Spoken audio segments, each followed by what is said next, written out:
Good afternoon. As we wait for people to connect, I want to thank you for joining us for a discussion on the crisis in northern Israel. I'm Rachel Rosen. I'm the Chief Communications Officer for Democratic Majority for Israel. On behalf of our staff, our President Mark Melman, our board, and our board co-chairs who are with us today, Todd Richmond and Ann Lewis, welcome. Before we get started, I wanted to acknowledge the tragic school shooting at a Georgia high school today. Seems to have happened a little while ago, and initial reports say a number of people were killed and more were injured. Our hearts go out to the entire community, to the students, and to the families. I also want to acknowledge the pain and anguish we're all feeling with the murder of 6 hostages over the weekend. A DMFI hosted Carmel Gott's relative, among other hostage families, at an event we hosted during the DNC in Chicago last month. May their memories be a blessing. Turning to our event today, if you like what you're hearing, please consider checking us out on social media. We're on X, we're on Instagram, we're on Facebook, and you can sign up for our news and updates at dmfi.org. And for today, if you'd like to ask a question, you can submit it through the Q&A feature in Zoom, or if you're joining us on Facebook, you can just put it into the comment section. Now I'm very pleased to turn it over to our board co-chair, Ann Lewis, to introduce our distinguished guests. Thank you. Thank you, Rachel. It is my pleasure to introduce such distinguished speakers. I'm going to begin with Dr. Matthew Levitt. He is the Senior Fellow at the Washington Institute, where he directs the program on counterterrorism and intelligence. Dr. Levitt previously served as Deputy Assistant Secretary for Intelligence and Analysis at the United States Department of Treasury from 2005 to 2007, where he was a key figure in protecting the United States financial system from terrorism. Dr. Levitt has also served as a counterterrorism advisor to the Special Envoy for Middle East Regional Security at the State Department and as a counterterrorism intelligence analyst at the Federal Bureau of Investigation, where he provided tactical and strategic analytical support for counterterrorism operations, focusing on fundraising logistical support networks for Middle Eastern terrorist groups. For his work, Dr. Levitt has earned numerous awards and commendations for government service at both the FBI and the Treasury Department. And perhaps more important for many of us, he has earned our trust and respect for his work on behalf of national and international security. We are pleased to have him. This is someone I have heard from so often, and now I get to talk about him. I'm personally pleased, but on behalf of all of us, welcome, Dr. Levitt. We look forward to hearing from you. Thank you so much, Ann. Thank you for Democratic Majority for Israel for having me and for everybody participating. With that introduction, I really hope my Jewish mother was listening. Look, I've been to Israel 3 times now since October 7th. I'll be there again over the anniversary. The first 2 times I focused on the South for obvious reasons. And just a few weeks ago, I went for the particular purpose of focusing on the North. I've been going to Israel's northern border and touring either the border with Lebanon along the Blue Line to see what's happening with Hezbollah, or along the Golan Heights over the past few years to see what was happening with Islamic State there or the Assad regime. I've been doing that for at least, 12 to 15 years. And at least over the past several years, every year, Israeli officials in Northern Command briefed me on a plot that they knew Hezbollah was thinking about, they knew Hezbollah was acting on, but had not yet operationalized. And it was a plot to storm across the border from the north, kill a bunch of Israelis, kidnap a bunch of Israelis, set booby traps and roadside improvised explosive devices, bombs, to target Israeli first responders, and basically dare Israel to try and rescue its hostages and retrieve bodies in Lebanon. So one of the many shocks of October 7th was that this plot materialized, but not in the north, that Hamas actually carried out Hezbollah's plot and not in Lebanon, from Lebanon, but from Gaza. It's important to understand that today because everybody is very focused on the rocket threat from Hezbollah with very, very good reason. Probably at least 150,000, probably more projectiles of different types. And even if only, 20,000 of them, 15, 20,000 of them are truly smart rockets, precision guided munitions, and maybe it's more, but even if it's only that, that presents a tremendous threat. They can overwhelm even Israel's 4-tier air defense system with volume. And so you could have a situation where Israel would be fighting a fight that would be as much on the home front as it would be on someone else's territory, where you could have significant loss to critical infrastructure, whether it's the electrical grid or desalination plants, hospitals, roads and bridges, the airport, etc. And that's a huge, huge concern.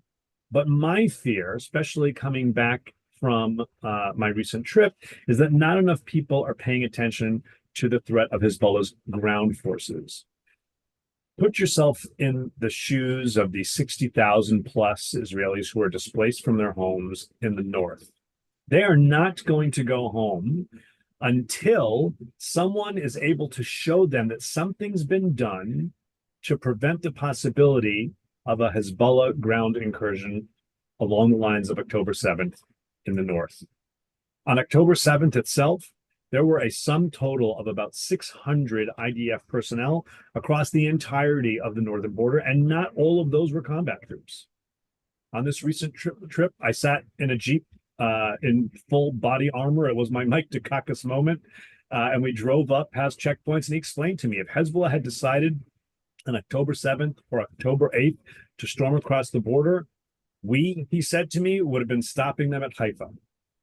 It's a huge concern, and no Israeli, not in the north and not in the south, is going to kind of sit back and comfortably accept IDF, Shin Bet, Mossad, anybody's, hey, it's going to be okay, because that's what they took on through and including October 6th, and it's not going to cut it any longer.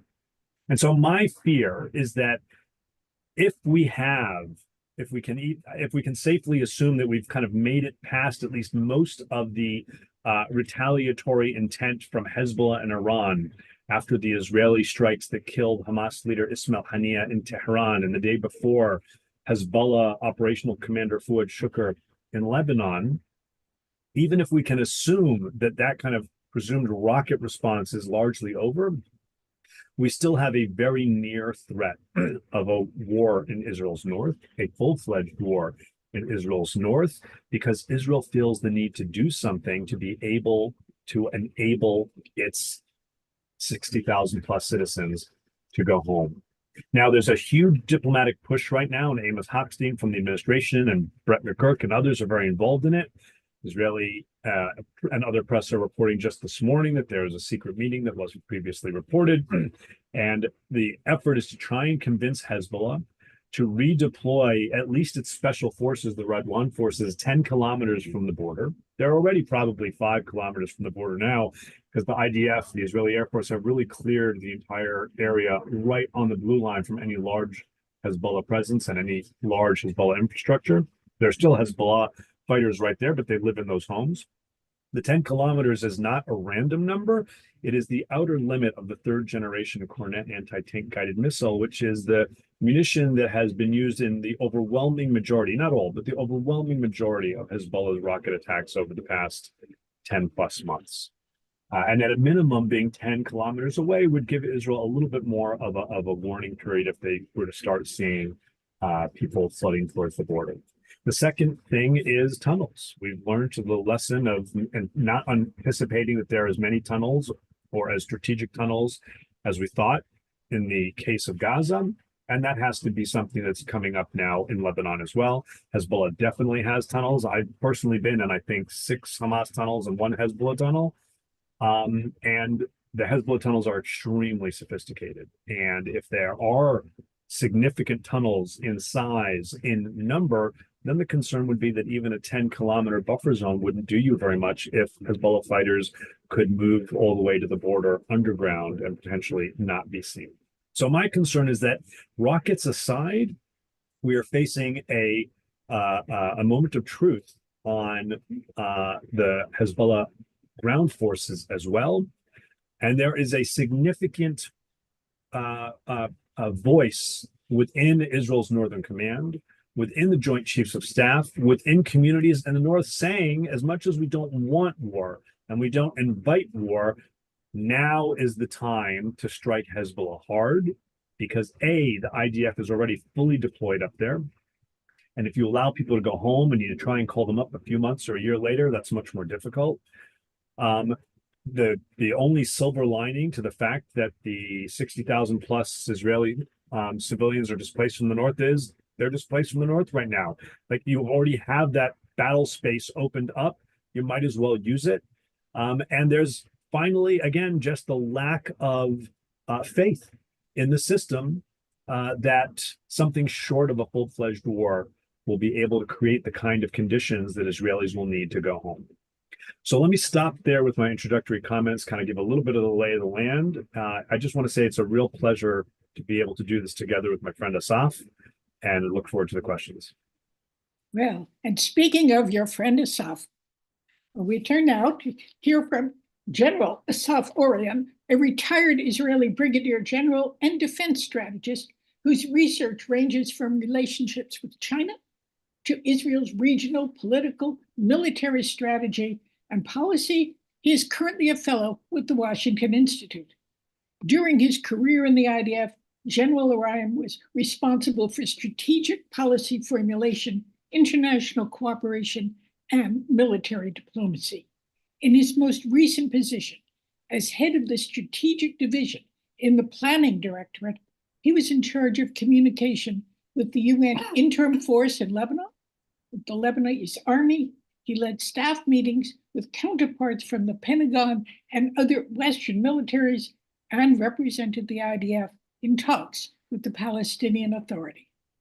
After retiring from the IDF in 2016, General Orion joined the Institute for National Security Studies in Tel Aviv, where he serves as Senior Research Fellow, head of the Countering Boycott, Divestment, and Delegitimization Program, which means he is on the front line in many directions.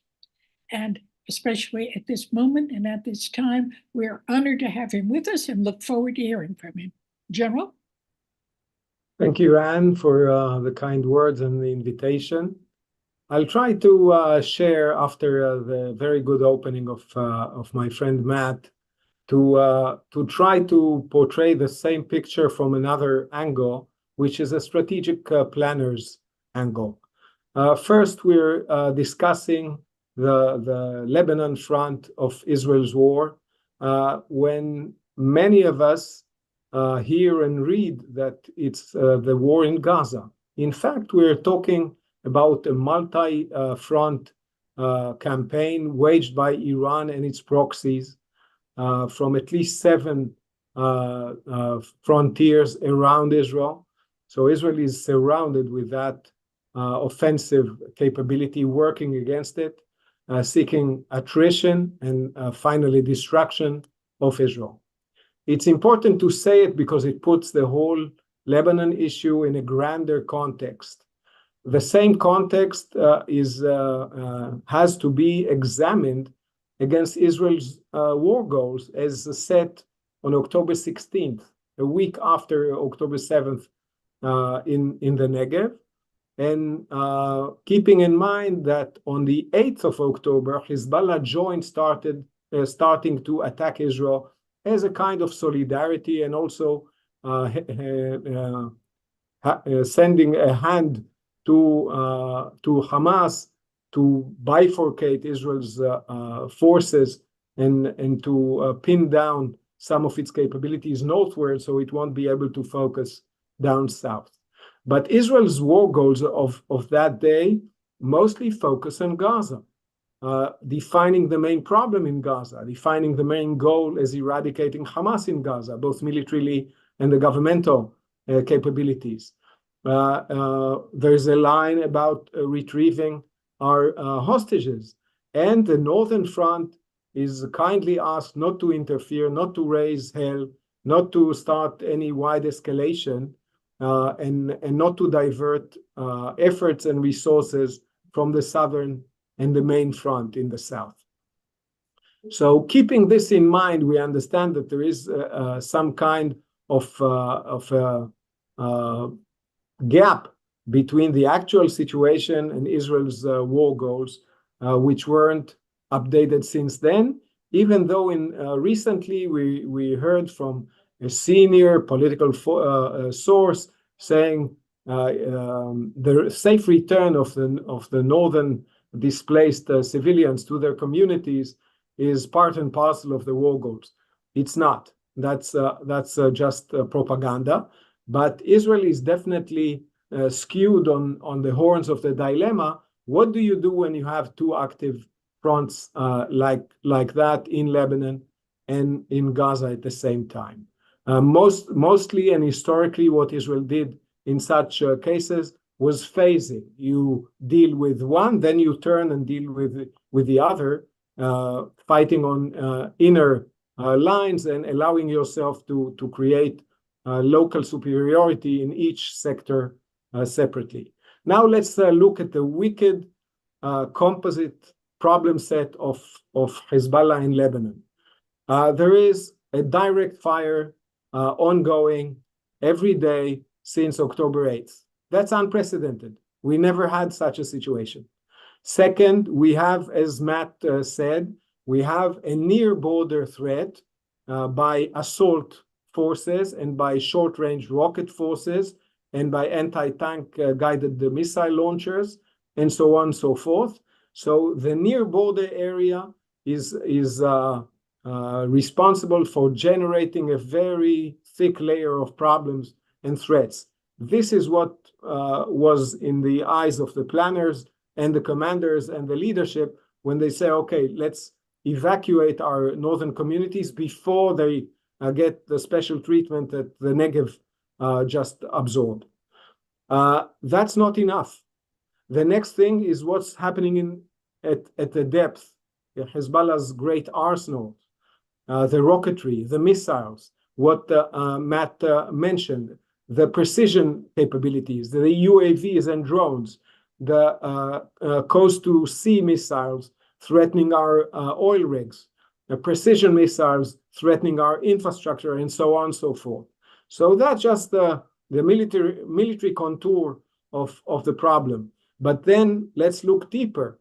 Strategically, it's interconnected to Gaza. It's interconnected to Iran. Both of those theaters, Hassan Nasrallah says, I won't stop attacking Israel until Gaza is quiet. Definitely, for years, we said if Israel is going to strike Iran's nuclear program, definitely Hezbollah will join. These days, we also heard from the Iranians that if Israel goes to war on Hezbollah, Iran would join on a devastating war. So we have this interconnectivity between the theaters, which is very problematic, not to mention the fires from Yemen against the international shipping and Israeli shipping, the fires from Iraq, occasionally from Syria, and as we saw in mid-April from Iran itself directly. If we add the next element is Hezbollah's connectivity to Iran's logistic base. So although it's a mediocre sect in Lebanon, the Shiite sect, and its resources are limited, it's connected to a wealth fund of a very large energy country with good scientific and production capabilities. And this explains why all those theaters I mentioned from Yemen to Lebanon are spewing the same kind of munitions, shooting at Israel or international shipping or Saudi Arabia or Jordan and so on and so forth. So we understand it's one system. Why is it important to mention? Because no single treatment, so to speak, or response in Lebanon will delete or prevent the rearming and reconstitution of those forces. And it's a remnant of what we hear recently about Gaza and the Philadelphia road, not because of the positions that were presented there were correct, but logistic and rearming is part and parcel of dealing with the problems we face. And on top of that, you have Palestinian organizations attacking Israel from Lebanese territory. So that's another frontier of the Palestinian conflict, looking at Israel and attacking Israel from Lebanon and also from Syria occasionally. And when you have all these packed together, we need to remind ourselves that Hezbollah both creates the weak Lebanese state and enjoys the weakness.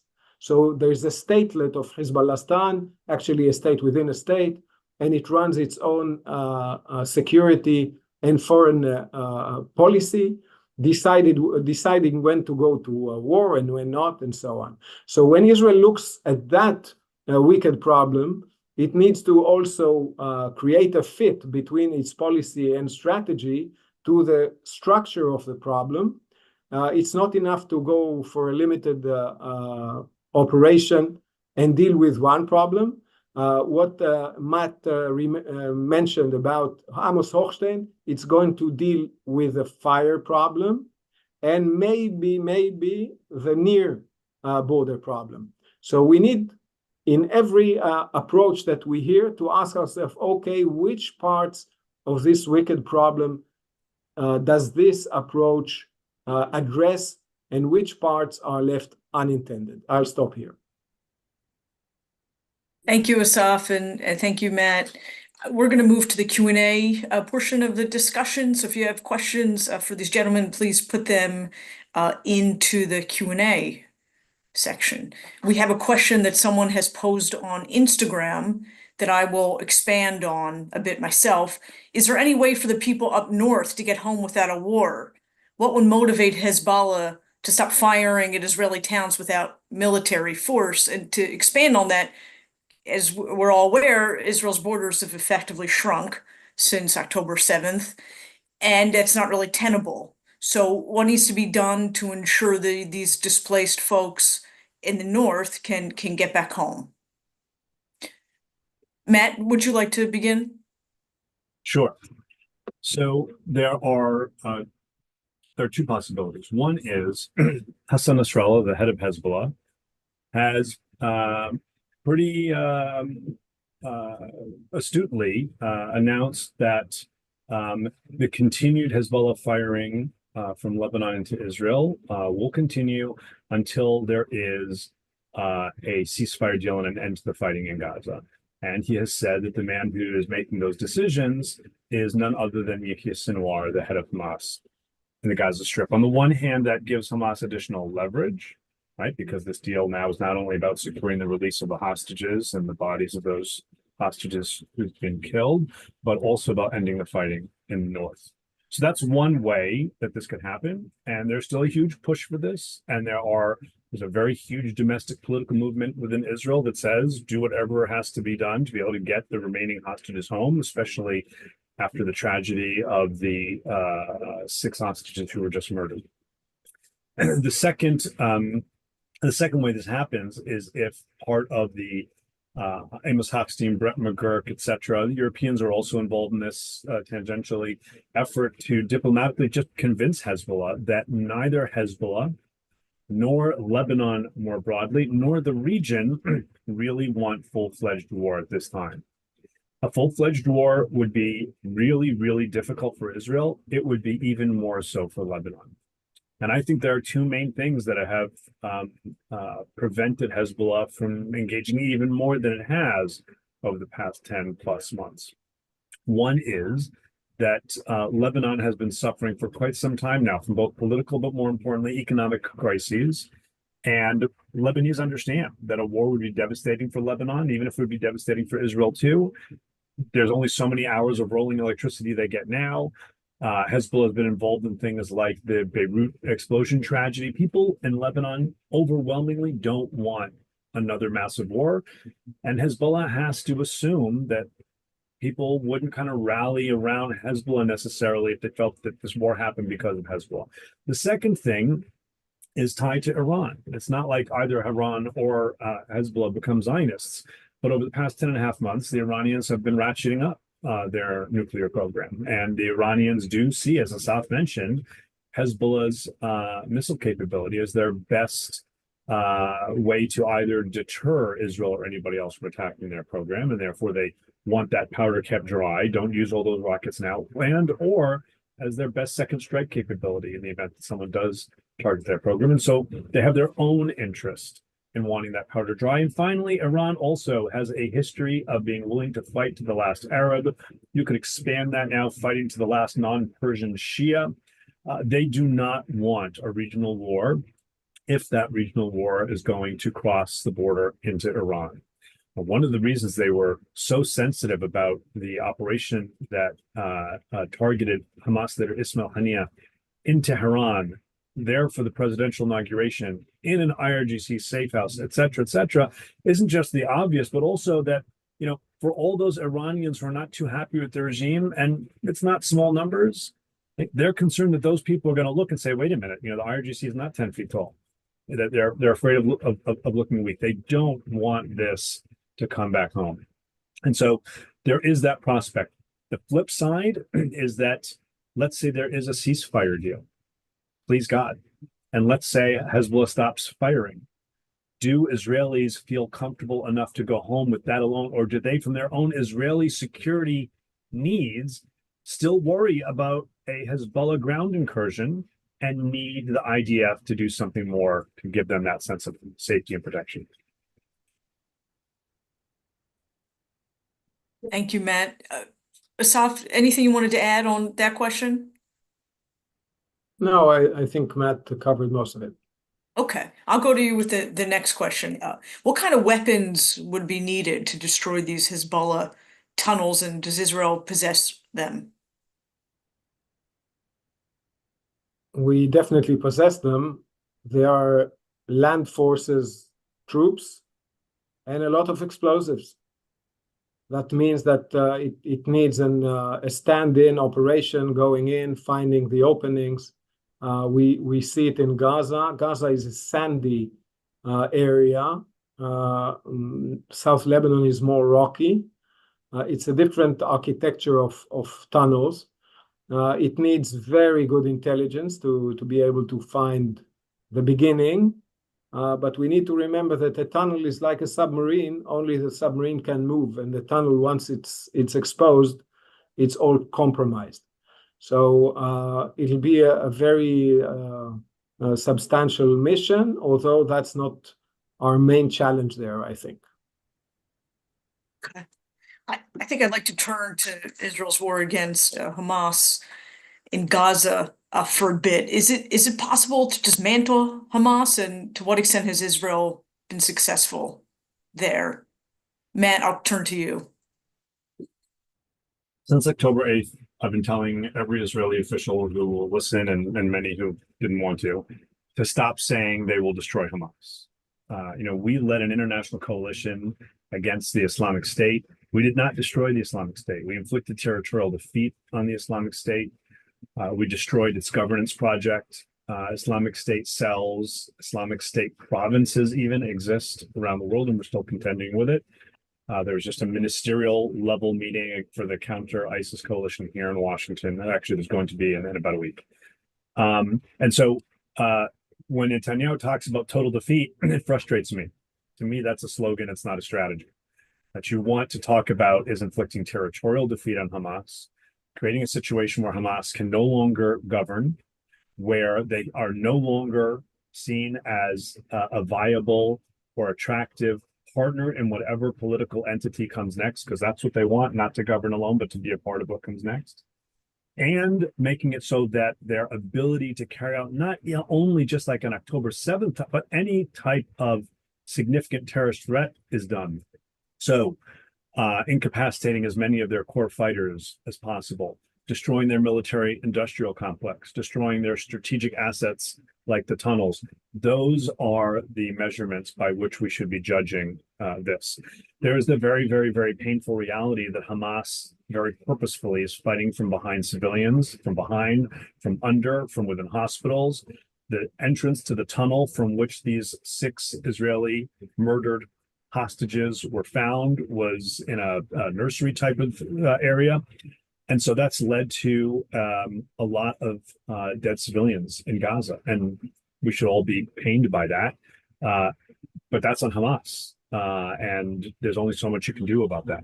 So I think that by most measurements, the Israelis are very slowly being very, very successful when it comes to Hamas, but at very high cost. Not only high cost in Israelis who are wounded, to the Israeli economy, to the Israeli war fighters who are exhausted, to the Palestinian society, but also to Israel's reputation on the international stage. And that's something that's going to take some time to rebuild. Assaf? Yeah, I would only add that dismantling, as you asked, is pertains to taking apart the units of Hamas army. We're talking about a terror army, making sure that they cannot operate brigades and battalions as they did before, making sure their most experienced commanders meet their creator as soon as possible. And in this sense, allowing us to get to the end state that Matt correctly defined as removing the threat over time. So it needs to be an enduring achievement, which again addresses the question of rearming, reconstituting, and so on and so forth. But basically speaking, since Hamas is a governing actor in Gaza, it cannot be removed without growing something else that will fill the vacuum. And on this, the government of Israel has been quite insistent not to go there. And in the recent weeks, you could identify maybe some thoughts about direct control of the IDF in Gaza, which is not something that the IDF would like. Its costs are inhibitive, and it needs to, it's calling for an alternative approach. What Matt mentioned about hiding behind civilians is actually the Iranian school of thought, or school of war, if we wish. It's going to be the same in Lebanon. You could see that the IDF already attacks thousands of targets in South Lebanon, military targets, totally kosher. But many of them are homes and private houses where there was a children's room, living room, and missile room. So we need to understand how this duplicity of uses is undermining Israel, but also putting Lebanese and Palestinians at harm's way. And if you could both address this, is there an inherent conflict between the urgent desire to free the hostages, but also to defeat Hamas? And how do you go about thinking about that problem? Matt? With difficulty. I don't mean to downplay it, quite the opposite. The reality is that there is an absolute necessity, and time is of the essence, to secure the release of the remaining hostages who are alive. Hamas has made it quite clear that they're willing to kill them. Those some who survived and some whose bodies have been recovered, it's quite clear there's tremendous malnutrition to the point of starving. And so this is the time is of the essence. And so there's a school of thought, and I'm there now, that says we got to do what we have to do within reason to secure the release of the hostages. If that includes, for example, redeploying most or even theoretically all forces from the Philadelphia corridor, in the moment, do it. And if you then need to go back in and take it again, which would not necessarily be easy, you do that too. Philadelphia corridor, that area between the border of that is the border between Gaza and Egypt, that was a real turning point when the IDF went in and controlled that area of space. It took a few weeks, over which time the supplies that had already been smuggled in from those tunnels from Egypt dwindled. But once they ran out of those weapons and ammunition and supplies and cash, they couldn't resupply. And cash, by the way, is pretty important here. Gaza is a cash-based economy. There's a liquidity problem. If I want to send money to Hamas in Gaza, I got to do that through a hawala or a money exchanger. And so I say I'm going to send money to my friend Assaf, and I'm going to give Assaf the code word, and The money changer will tell his buddy money changer where Assaf is, and Assaf goes with the code and says, "Give me my money." And the guy says, "I have no cash to give you." Right? And so this was a real crisis for Hamas. If Hamas thinks that Israel's just going to redeploy from there forever and never look back, they got another thing coming. But in the immediate, it's imperative to rescue those hostages who can still be rescued. Thank you. Assaf. Well, the main point, as Matt said, needs to be emphasized. It's time. If you say either defeat or hostage release, that's a false choice, because you're pressing the dilemma to a single moment in time. So maybe you can't do it together, because if you're fighting in Gaza, they kill your hostages. And if you're fighting in Gaza, you can't reach a deal, and so on. But if you understand that the campaign against Hamas is going to be generational, we're talking about a decade or a generation, 25 years, until there's a real change in Gaza, you understand that waiting a month or two is not going to stop the enduring defeat that we're aiming at. How do I know? Matt mentioned that we went into Philadelphia. That was in May. What happened in the months since October 7th, 3 weeks before we started maneuvering? Then northern Gaza, not Rafah, not Philadelphia. Then Khan Yunis, not Philadelphia. Then finally Philadelphia, and then you can't afford to withdraw some weeks. I think that's a false description, and we need to adopt a long view of that problem. It's going to be a long struggle, and we need to use time as we do in long wars. That being said, we cannot afford long wars of high intensity. We need to, let's say, modulate our campaign into a more affordable mode, both in blood and in treasure, and then set ourselves for the long race. You don't do dashes when you start a 100-mile marathon. Thank you. What impact has the U.S. military buildup had on the region? What signals is it sending to the bad actors all around in the region? Matt, I'll go to you first.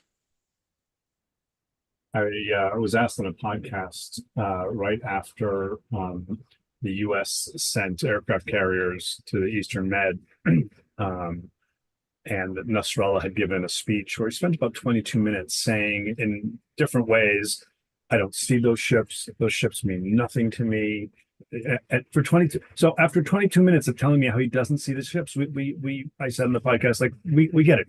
He sees the ships, right? There's no question in my mind, none, that the U.S. deployments right after October 7th, that the U.S.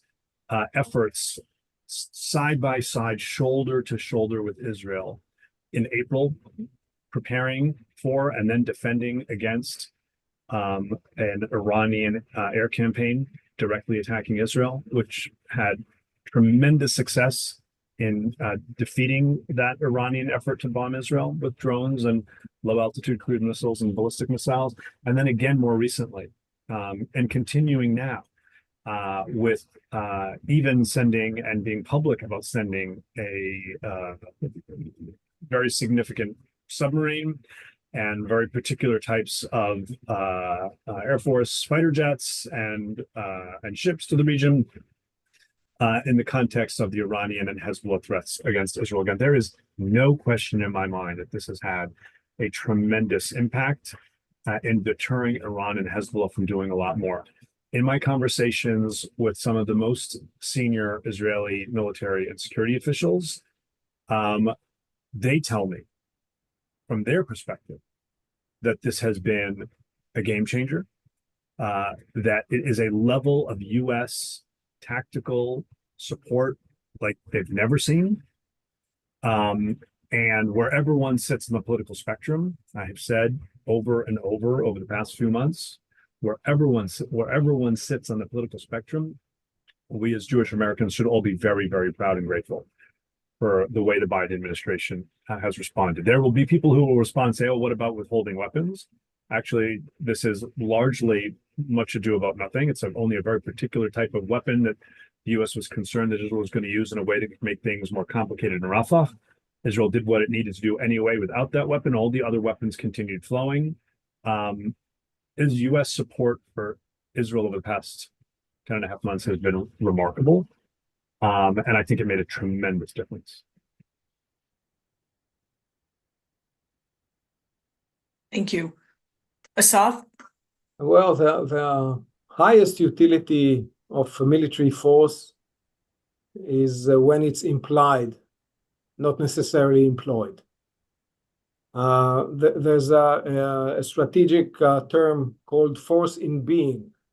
It's enough to have the force around to already affect the calculus of all those around it, that they need to think about the options, at what the potential it creates, and what they need to calculate as potential costs and implications, and branching options that may jump from there.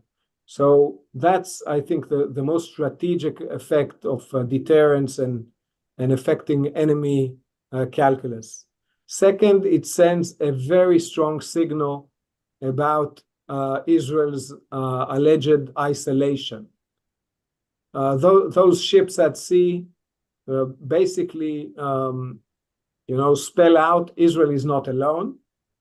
And if you want some trouble, we are also here if you're interested.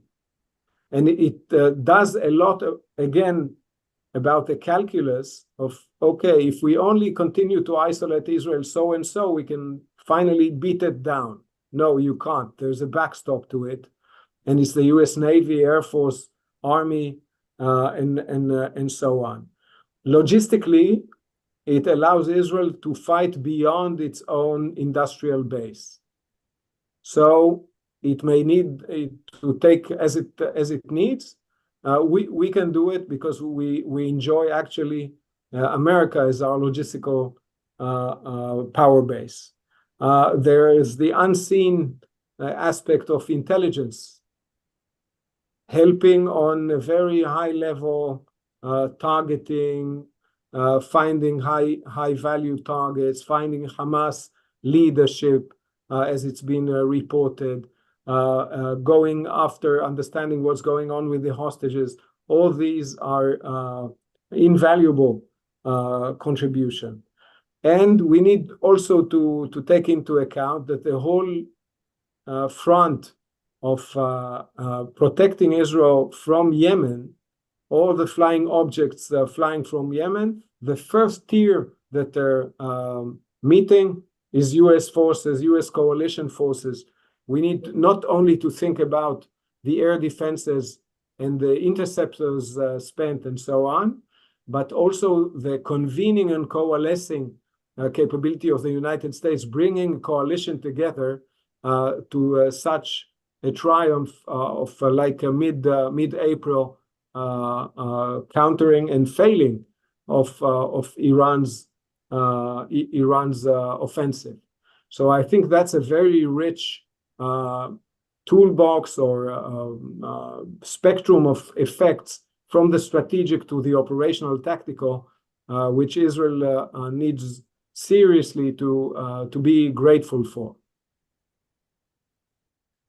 I'm going to ask one more question about northern Israel, and then I want to turn to a question on the West Bank. We have a question from Rueven. Is the entire northern border in danger, or is it mostly the areas that have already been evacuated? Matt, you're on mute. Can you hear me? Yeah, go ahead, please. Look, it's largely the areas that have already been evacuated, which, depending on where you are, is about 2 to 4 kilometers from the border. That's in terms of a cross-border raid. Hezbollah has all kinds of munitions, short range, medium, long range, they can hit basically anywhere in the length and width of Israel, certainly anywhere in the north. And the assumption is that they have some munitions that they haven't used yet. They call their surprises. They've already deployed a couple of these. So in the immediate, we're talking about the areas that are already deployed. If there were to be full-fledged war, it would broaden from that significantly, and it would not be limited to those communities in the north. Even just this recent incident where Israel preemptively struck Hezbollah launchers after they had intelligence that Hezbollah was going to strike. The intelligence was really detailed. By the way, it purportedly was a combination of Israeli and American intelligence. The intelligence was that they were planning to, among other things, target the Mossad headquarters and Unit 8200 headquarters, the Israeli equivalent of the National Security Agency in Galilot, which is a suburb of basically a part of Tel Aviv. So it would not at all be limited to those communities in the north.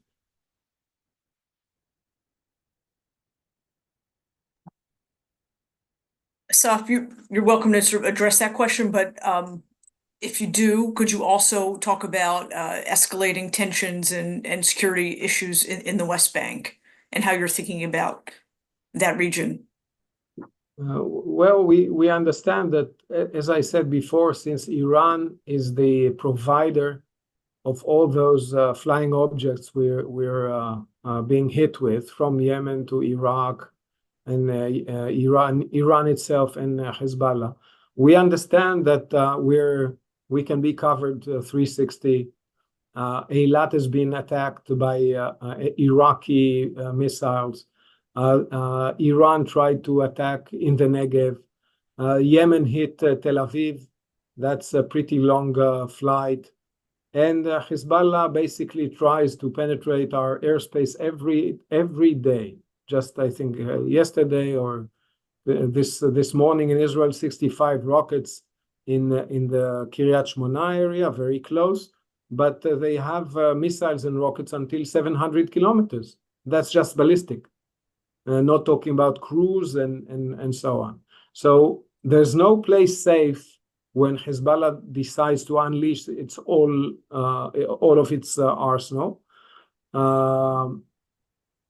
except that Israel is not going to sit idly and wait for this to happen. So this is what brings to mind both preemption and prevention.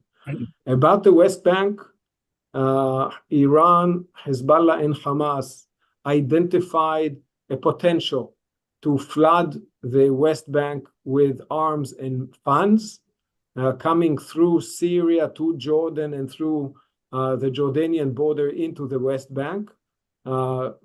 Weapon grade, new standard issued IEDs is what we saw.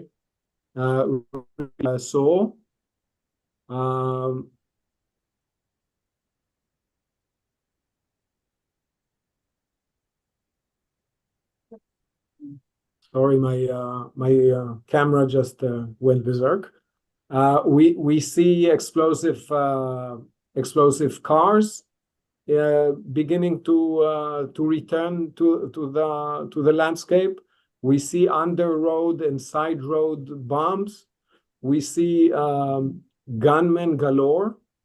I think we just killed about 30 or 40 of them just in the last 2 weeks in a large operation in the West Bank.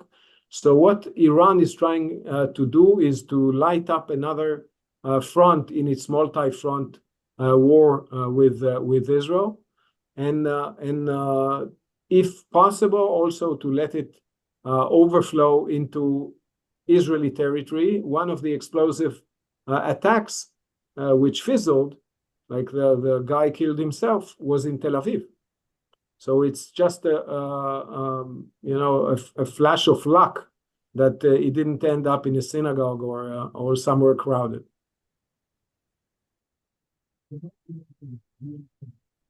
Thank you, Assaf.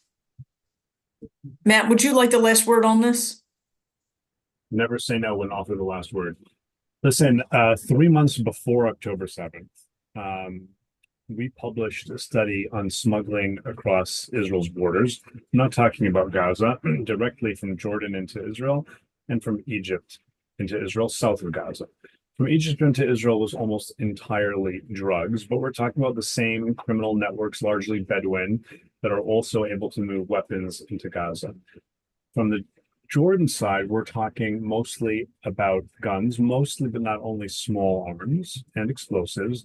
And one of the things that we found was driving this was an Iranian decision to change how they did business smuggling weapons to the West Bank. It used to be that they would really be kind of careful to make sure the weapons went to, these Hamas people or those Palestinian Islamic Jihad people. Maybe if Fatah Tanzim were active, they'd send them some stuff too. They made a decision to change how they did business and just flood the West Bank with weapons. Anybody who wants a gun gets a gun, to destabilize the West Bank, and it was extremely successful. And that's what we're dealing with now. And it gets back to Assaf's point of Israel effectively fighting on 7 fronts. And it's amazing to me how capably, with US support, they have been able to fight this small country with a small population and therefore a small military very effectively on all fronts. And it's because part of the IDF doctrine is to engage not only in active defense, but active offense, and typically at the same time. So like Assaf said, Israel is not sitting around waiting, are we going to be struck and can we shoot down all the rockets? Yes, they've invested in 4-tier air defense systems, and they've got a very, very active home front defensive capability, but they're also looking to understand, when is Hezbollah planning to do what? And if they know, and if there's actionable information, they will act to prevent it. And if you look at what Israel did against Hezbollah recently, they didn't target Beirut. They didn't start blowing up all of the south and all of the Bekaa. Very targeted, very robust, but very targeted strikes, taking out not every launcher, but a whole lot of them. And at the end of the day, though Hezbollah claimed victory because it then shot a bunch of short-range rockets into the north, which is what they're doing on a daily basis anyway. At the end of the day, I'm convinced they sat back and said, holy cow, right? I mean, complete failure at the end of the day. And that has to do with the Israeli posture, and the Israeli posture is possible because of the American posture. And I see the U.S. role in enabling Israel to defend itself. Israel's never asking for us to send people to defend it, but us enabling Israel to defend itself as being something that we as Americans, and specifically as American Jews, should be very, very proud of. Agreed. And I think that's a good and appropriate place to end it. Dr. Matt Levitt, General Assaf Orion, thank you very much for breaking down these complex issues, and grateful for your insights. I know there's a lot of demand on your time. I'm going to hand it over to our board co-chair, Todd Richmond, from here. Thank you. Thank you, Rachel and Matt and Assaf. You guys were just amazing. If everyone could just bear with me for another minute or two. Once again, Matt and Assaf, thank you. I'm a proud supporter of the Washington Institute and love following you guys, and I encourage everybody to as well. As we heard today, we talked a lot about what's happening in the North, and I'm proud to say that Democratic Majority for Israel, with your help, has really been at the forefront of making sure that what's going on in the North is front and center for members of Congress and the U.S. Senate. We have brought numerous refugees, Israeli refugees from the North, to Capitol Hill to tell their story and to make sure that Congress understands what's going on there and why it is so important to support Israel in its defense and protection of its people. But as I said before, this can only be done with everybody's help on this Zoom. And so please go to dmfi.org, click on support, donate. We have a lot to do between now and the middle of November, and from now until the end of December. We need to make sure that people know what's going on, and that's our job. But once again, only could do it with your help. So thank you again. Please donate, please support, please follow, please spread the word, and have a great day. And let's not forget, bring the hostages home.